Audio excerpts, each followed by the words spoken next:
Thanks for tuning into the Media Bee. If you're not already following me on social media, I am on Facebook and Instagram as the Media Bee and on Twitter as the Real Media Bee. But right now we're going to get into my review of Netflix's series You. So it stars Joe, the average Joe, who works at a bookstore and one day meets Beck. Beck comes in, he finds himself attracted to her, but right off you just know something is not right. Something is off.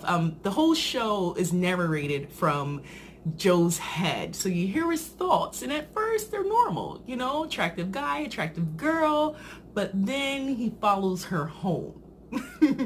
And I don't know if this is normal in New York to undress and do everything, and I mean everything, in front of huge windows without curtains, but it's all the easier for Joe to stalk her with.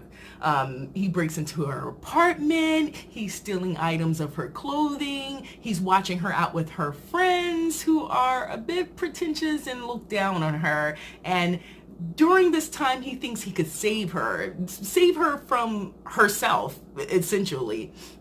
They finally meet by chance on one of his stalker missions, and he basically makes it his duty to, you know, be in this girl's life.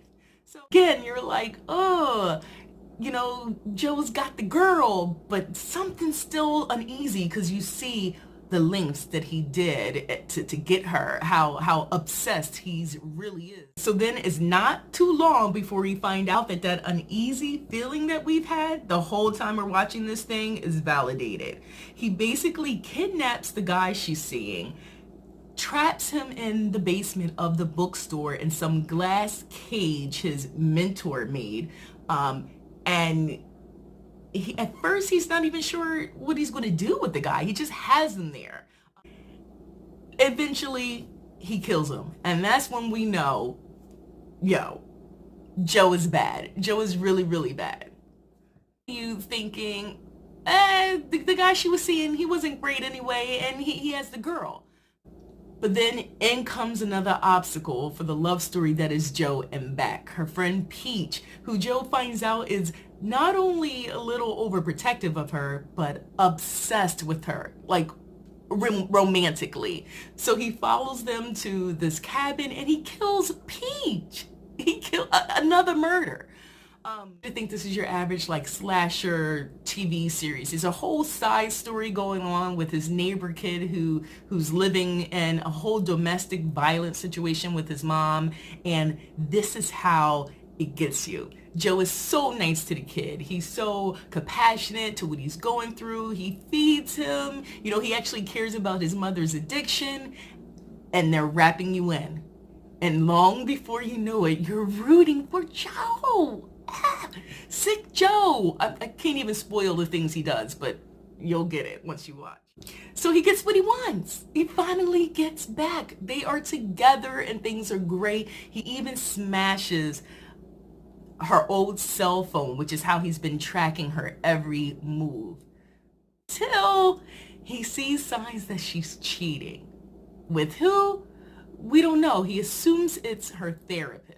All these bad and ugly feelings about his ex, Candace, who he sees from time to time. Is she dead? We don't know. Probably. We know it's not beyond Joe to kill for what he wants.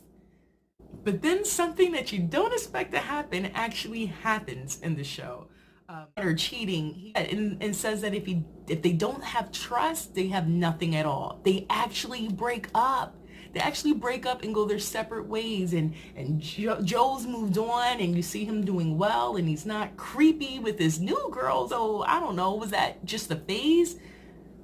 But then Ann comes back. She realizes she lost a good thing and weasels her way back in Joe's life. Him and the new girl breaks up, and now Joe is again upset.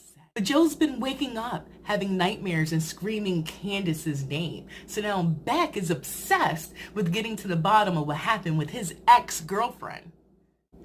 So when she confronts him with her evidence that he possibly could have done something to this girlfriend who ran away to Italy, he talks his way out of it again, and everything is apparently back to normal until Beck finds his box of souvenirs, which is including a pair of her panties, teeth from the boyfriend of hers that he killed.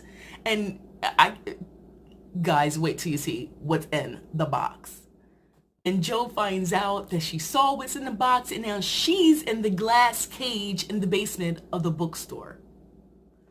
Is to confront her with all this evidence and the reasons why he's killed for her and the lengths that he will go for their love, and that he will eventually let her out. Beck has some tricks of her own which backfires on her, so now Joe's not so trusting to let her out. So then Beck cooks up this story. Oh, I forgot to mention, she's a mediocre writer. So she writes a story in the cage about how her therapist was the real killer of her friends, and presents the story to Joe like, this is our way out. This is our way to be free. I'm going to mail this to the press, and then we're going to run away in the sunset. And Joe wants to believe her, and he does. And he enters the cage, and then she knocks him out, runs up to the door, but Joe gets her. Joe gets her. Yeah, that's right. He kills Beck. But that's not it.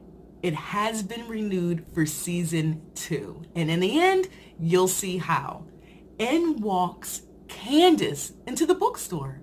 Candace, the girlfriend that Beck has sworn he's killed this whole entire time. He's been telling stories about how she ran away to Europe. Here she is in the flesh, and then the series ends. If you're into movies like Creep or any of those stalker slasher films, this is a series for you. It's originally on Lifetime. Glad Netflix picked it up, and I can't wait to see what's in store for season 2. All right, thanks for tuning in. I hope you liked my review.